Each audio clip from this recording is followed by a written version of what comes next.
it's not just you and one or two other people that saw it now the world sees It's everybody. Here's what I took away from that story. I have a feeling you're hanging out on the weekends in your pajamas watching Designing Women. No. When no one's I did have to watch this movie because of Missy.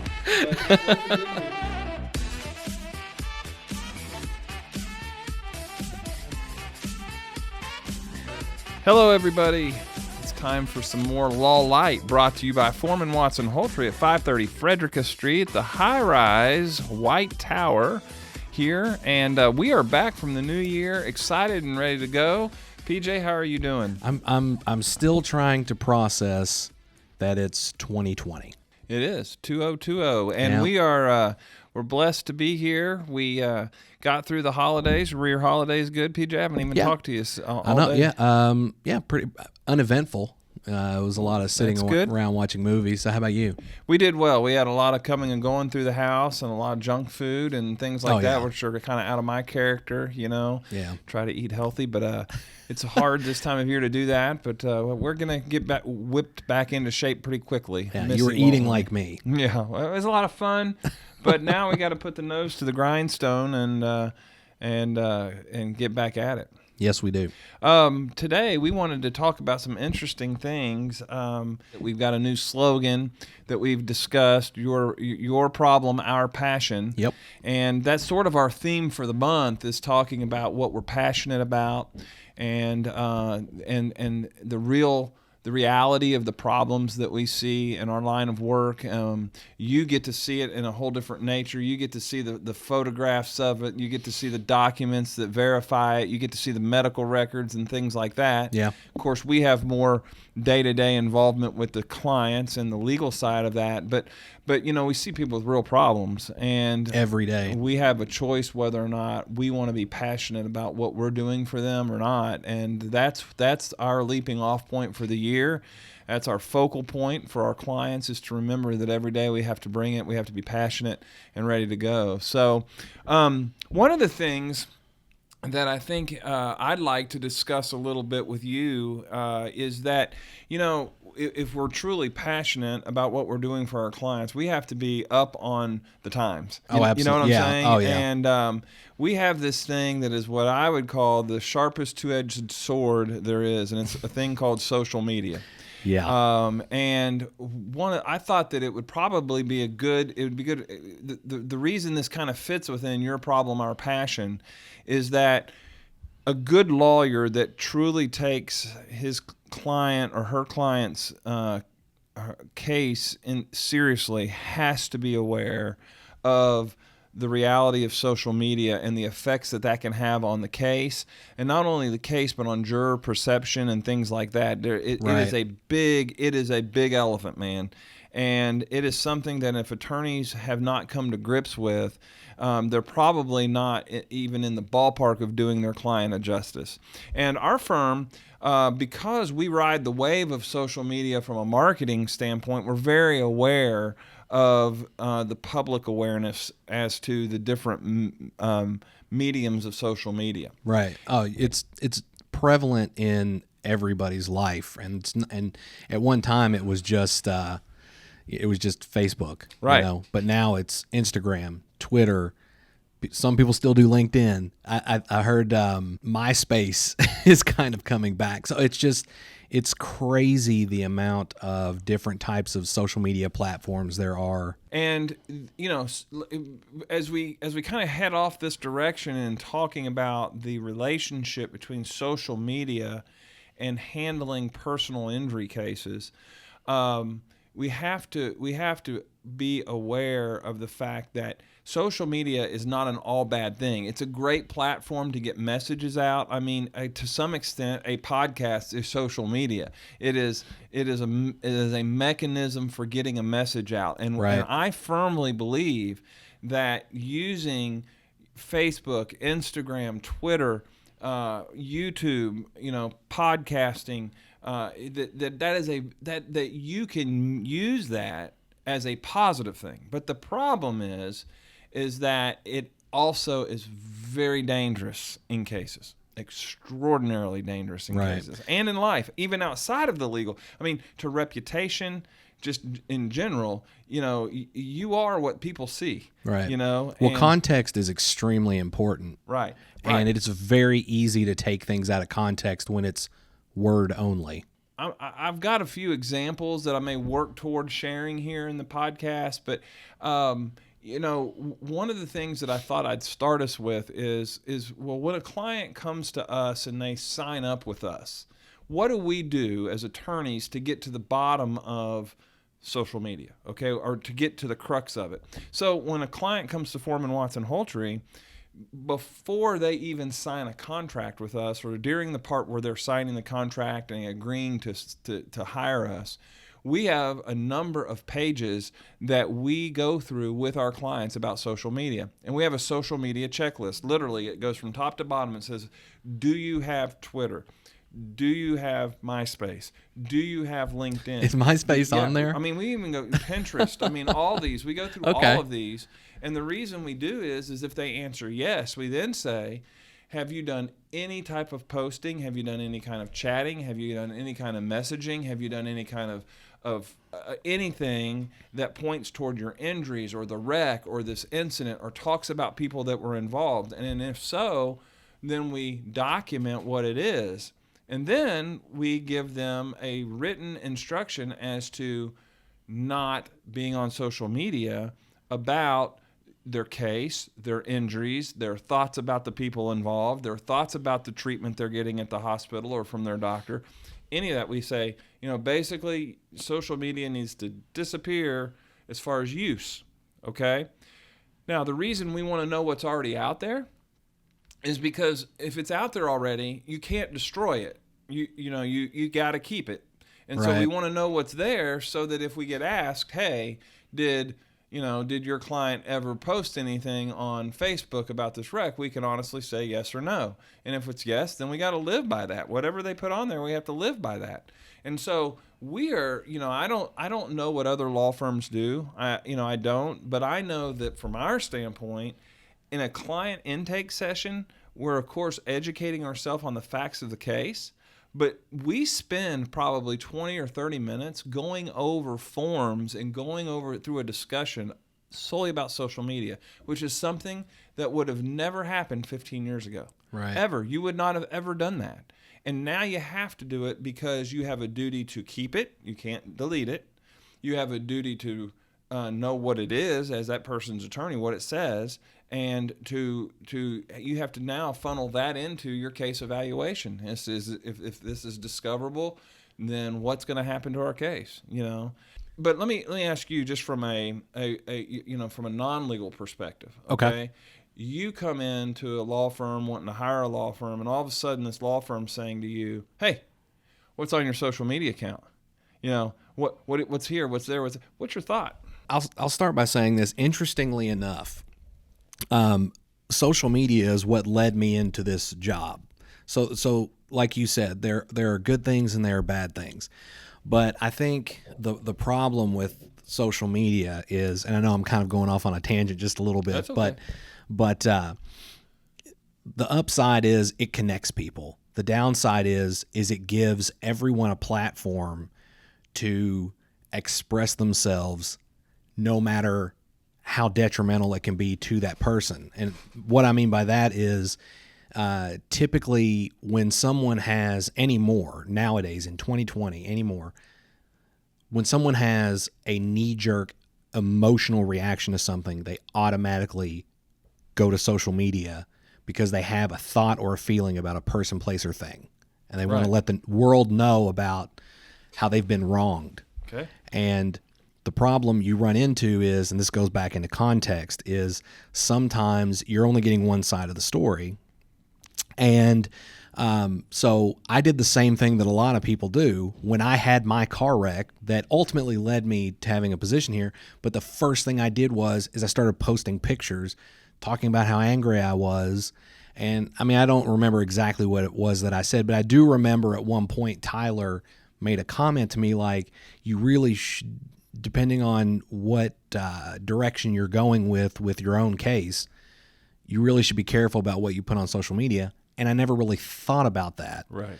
And then jumping ahead to working here, once again, when you think of personal injury, or if you think of like a car wreck, you think about, the injury sustained, the medical records, dealing with the attorneys and that sort of thing. The one thing I never thought of was what's on social media. If we're trying to explain to the insurance company that you have a severe neck injury and you're on social media riding roller coasters, precisely, and they see that, how bad is your injury really? Right. And that's the problem that you run into. Absolutely. I mean, there are a number of ways it can be dangerous. I tell my clients the fact that you put a picture of your wrecked car, probably to be expected. People would expect you to say, "My goodness, I had a wreck today. Thank God I'm not hurt worse." Exactly. Or please pray for so and so. I mean, those are the kind of things you see routinely on Instagram or Facebook or Twitter. But where people get the disconnect is 6 months down the road, they're at a family reunion and they say it was a beautiful day and I was able to play volleyball, with my family and get together with everybody. Now that's an innocent post, but when you are telling an insurance company and telling your lawyer, "Hey, this thing has really screwed up my lifestyle. I haven't been able to do the things I like to do. I don't enjoy them." And it could be true that you went to that family reunion. You weren't able to participate at the level you have in the previous years, but the way it looks on Facebook, right, and the way it looks on Twitter, and the way it looks on Instagram, and all of it, is that you are fine, and that it didn't change your life in any way. Now you have to prove that you weren't playing volleyball. Exactly. You've created an additional hurdle. Come about something that the case shouldn't be about because of an inconsistency in what you're telling your attorney and telling the insurance company or the adverse attorney, and what you would tell a jury, versus what's the life that's being shown on Facebook, Right. And so, good advice to clients and to probably anybody is just think about what you're putting out there. Yeah. The other way it's dangerous is I have not prepared for a deposition of someone else, an adverse driver, a doctor, a witness. I have not prepared a deposition of them without looking at every bit of social media I can find. In fact, when we set up a new file, we have a new file checklist that the paralegal and the attorneys that are assigned, they have to go in and they have to check all the social media on the adverse parties and guess who else? On our own parties, on our own party, on our own client. Right. And so I can honestly say, since social media became a thing, I haven't prepared a deposition where I didn't look up the other people. Right. And you would be surprised. One time in a case, I found an adverse. It was the deposition of an adverse driver. There was a picture of this person at school sleeping at their desk, and I looked at the date, and lo and behold, they were sleeping at their desk on the same day as this wreck. This wreck happened a couple hours later. So in the deposition, I got around to saying to the guy, "Well, were you sleepy?" No, I wasn't sleepy. Had it been a long day for you? No. And then they slide a picture of him from his own Facebook taken 2 hours before this where he's got his head sleeping on a desk at school. Right. Well, you were sleeping at school. Yeah, but you see what I'm saying? All of a sudden, it's created an issue. It's created an issue that wouldn't have been there if I didn't find something on Facebook. We've had cases where our clients will have their Facebook or their Instagram brought to their attention by the other side, and they have to explain it away. And let me tell you one other thing that is very important for everybody to understand. If you've deleted it, it's still there. Yeah. There are interrogatories, which are they're questions that you have to answer under oath. You have to verify them. So our clients get these interrogatories, okay? And there is an interrogatory that gives the instruction on how to download everything you've ever had on Facebook. Your messages, your post likes, your posts, it records everything you've ever put on Facebook. And it takes you through exactly how to do it. And there have been more than one case that I've been involved in where the court has ordered the person to go through that and to download their entire Facebook for everybody to see. And that download includes deleted items. Right. It includes deleted messages. And so don't think for a second that, oh, well, I've deleted it. Nobody will ever know. It could end up still being found and will be found if the issue is important enough in a case. Right. Well, how many times have we heard even now in popular culture where a celebrity has gotten in trouble because something they put on social media like 12 years ago suddenly surfaces? The other thing, I was watching a movie last night called Otherhood. It's about 3 moms who feel like their sons have basically forgotten who they were since they moved to the big city, and they decide they're going to go see them. And there's a scene in this movie where a lady is waiting outside a bar to get in because she knows her son's in there, and she's talking to the person that's like letting the gatekeeper of the bar, not Right. a bouncer because it was a female, but is like, hey, I need to be in there. My son's in there. And she goes, who's your son? She goes, oh, I know him. And she pulls up a baby picture of him that was kind of embarrassing. And the girl that's letting people in and out of the bar says, can I see that? And she takes a picture of it on her own phone. Okay. And then puts it on Instagram to embarrass this guy. All right. So the one thing you have to remember about social media is not only is it what you're posting, but you are living in a glass bubble now. Right. And you get caught doing something that even appears to be wrong. It's not just you and one or 2 other people that saw it now. Now the world sees It's everybody. Here's what I took away from that story. I have a feeling you're hanging out on the weekends in your pajamas watching Designing Women. No. When no one's No, I did have to watch this movie because of Missy, but it was a good movie. But that's a perfect example of a total stranger gets Right. a picture of somebody, and then they can take it and they can do what they want with it. The other thing I would tell you is I have read where people love, what's the number one thing people love to post if they're family people, okay? What's the number one thing people put all over Facebook and Instagram? Pictures of who? Their kids. Kids. Yeah. Oh, man, that's really safe. Think about if somebody wanted to take a picture of your child and they start to track your lifestyle, how easy it would be for them to recognize them and know when you're at work and that child's gone. I mean, the whole thing is the world sees it. This happened probably about 6 or 7 years ago. I was at work and someone messaged me and said, have you heard of this Facebook page that someone created called Kids of Owensboro? And I was like, what? And some random stranger on Facebook had created a page called Kids of Owensboro and was going around to people's Facebook pages stealing pictures of their kids and then just posting random photos of kids that they didn't know, didn't have any. And the reason I found out about this was because he had gotten on either mine or Trina's Facebook page, probably mine because hers is usually locked down, and taken a picture of Logan and Connor and posted it on the page. And it was just like, hey, look at these 2 beautiful boys. Some total stranger. The Facebook page got shut down, right? Because people reported it. But yeah, I mean that happened to us with some total stranger. There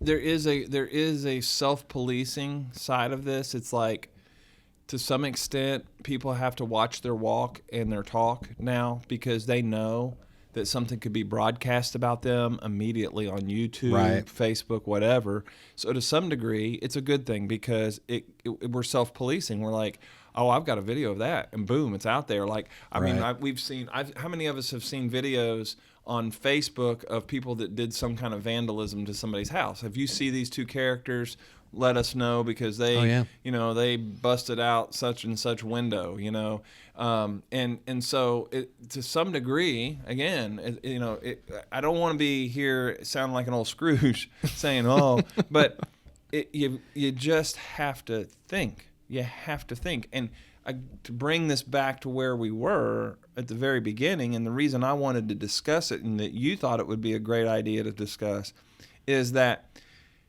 If you are currently involved in a legal matter, you should have a discussion with your lawyer about your social media and about the social media of the other interested parties in the case. Because there is a wealth of information that can be used to advance your case, but there are a lot of probably Facebook or social media information that could be damaging that you need to identify and understand that it could come up. Right. And if you're not doing that, you are not being passionate about your representation of someone. Yeah. And so we at Foreman Watson Holtry, I think we are hypersensitive to Facebook, we're hypersensitive to Twitter, to Instagram, to YouTube for one big reason. We use it. People can review us on it. People can say what they want on our Facebook page. They can get on there and comment and things like that. And so we're constantly looking at that and saying, what is our image to the public? And that's very important to us, And so if we're going to use it to market, we have to understand the pros and cons of it. And so I'm not saying, hey, do away with all social media. By no means. I mean, we use it to market our firm.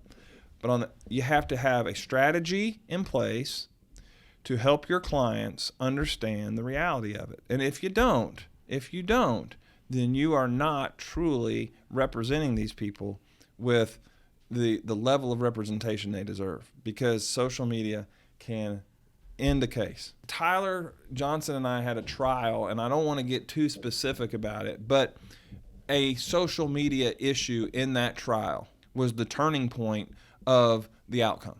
And it was simply an inconsistency about what had been testified to under oath and what they had pictures of on social media. Right. This guy was genuinely injured, but some of his comments about why the injury was so difficult for him were called into question because of one thing on social media. I'm not going to say what that thing was, right, but it was one thing on social media. One. Now, let me ask you this. You do a lot of the video production and things like that. Mm-hmm. We've been able, have we not, been able to go on and pull things from social media to include in our video presentations that we're sending out to demonstrate things because they were captured on social media. Right. And it even goes back to at the time, one of the things that you got during the initial intake is like, are there photographs? And maybe they weren't taking a photograph necessarily thinking about it at the time, where it was like, they were actively taking photographs of the damage and that kind of thing. But it was just them taking a photo of, I just got into a wreck. Look at this. And that single photograph was just meant to be on social media, but they didn't realize that later on it would play such a big part in the videos. It gives us context of the wreck, the damage, the surroundings, the location, all kinds of stuff just from that one photograph. And we'll use it over and over again to be able to prove points over and over again in a video presentation. I had a case about 5 or 6 years ago where, believe it or not, my client was the daughter of the individual that had been killed in this incident, okay? And she did not have any photographs of the scene or of the vehicles involved, but luckily it was somebody else that we had in our firm that was friends with somebody that had passed by and said, I just passed this horrible accident, and took a couple pictures. And please pray for these people. They did not know who was involved or not. They just saw that it was a bad wreck and posted it, and we were able to locate that. And so we had we had a visual image to show, as opposed to just saying, here's what happened. You see what I'm saying? Yeah. And so we were able to locate that on social media that we wouldn't have had it otherwise. Right. And it's as thorough. It's funny because this is how thorough like Kelly and Amy and all the paralegals are around here. I can't tell you. It's been at least a dozen or more times where I'll get a phone call and they'll say, so you're friends with such and such on Facebook. I noticed this. What's your relationship to them? What do you know about them? Yeah. What? Right. Yeah. What do you know about this person? They are and that trained sort of thing. to try that. We're trying to put dot the I's and cross the T's in character reference and things like that. It helps if they see you're a friend with somebody and they're a friend. You can call that person and say, "What do you know about so and so? What are?" Right. It is very important. I I think that one of the things that I would like to end with is simply to say this: the practice of law is always changing. The landscape of it is always changing, and as an attorney, you can ignore some of that and stay with your traditional ways. But if you're genuinely representing people in confrontational settings, your awareness of social media is a must. It's an absolute must. And I'm glad that you came up with the idea of us considering this, and then we kind of put it together because, and it probably won't be the last time that a social media issue pops up. Right. The new one is TikTok. It's all I hear the teenagers talking about. But 15 years ago, or 10 years ago, all that was talked about was Facebook, and that was for young people. Right. And now it's like, and then Instagram was for the young people, and Facebook was for middle age. Now it's kind of like these things age, and we laugh about TikTok, but in 10 years, TikTok could be the next Facebook. Anytime I have a friend who's in a wreck, or I see someone who's like maybe I haven't actually met them, but I'm friends with them on Facebook, and I see them post about a wreck, I almost always message them and say, ask them how they're doing and that sort of thing. But I do kind of give them a warning and say, look, there's nothing wrong that you posted the wreck on Facebook. Just be very careful about what you say, about what you show about yourself, because if you're talking about these injuries and then you're out golfing the next day, it's gonna ruin any kind of chance you have of getting a resolution. And the thing is that so quickly you can fall into a social media trap and not even know it. Like, I'm an attorney, and we've just spent 30 minutes talking about it, and I could go on and on and on about it. Right. Of what I've learned and lessons and realities of it. But I turned 50 on November 26th, and not long after that, I got an AARP envelope. That. Okay, so I thought it was funny, and I posted, and I was like, okay, the reality is now sinking in, or something like that, right? Yeah. A good friend of mine who was a Navy SEAL sent me a text, said, take that envelope now, it's got your address on it.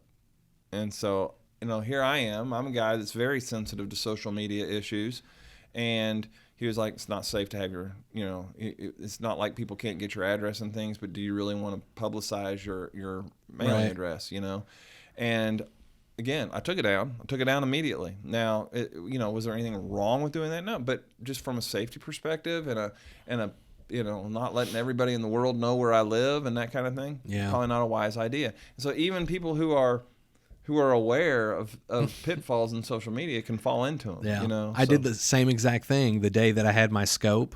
When I got done and I came out of it, now I was still very groggy. I posted a picture of my wristband to say, hey, I just had the scope. I just came out of surgery, but I'm fine, this, that, and the other.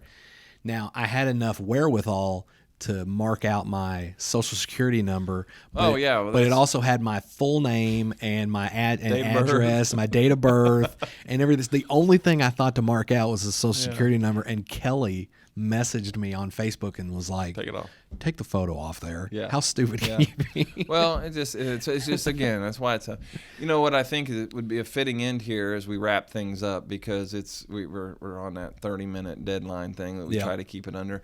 But when we wrap this thing up, what's interesting is you're going to immediately take it, and it's going to be on Friday, broadcast through all forms of social media. All social media, yeah. And so, the reminder to us is, as we do these educational podcasts and a little bit of reflection on, things like that for the public, that we got to be mindful as well that it's out there once we say it. So enjoy the process of always wondering. Everything you and I say could be out there for anybody to listen to, because we've made this choice to use social media as a mechanism for marketing. I've enjoyed today. The thing going forward in 2020, so many more educational topics that we have to look forward to. Lots of things to alert our community to when it comes to what we do every day, what we see every day, and so it's going to be a great year doing these things. Oh, yeah. I'm looking forward to it. We're passionate about it because we see people with real problems, and so FWH, your problem, our passion. This has been Law Lite, and we look forward to many more. So we're signing off from the high rise at 530 Frederick Street, FWH Legal.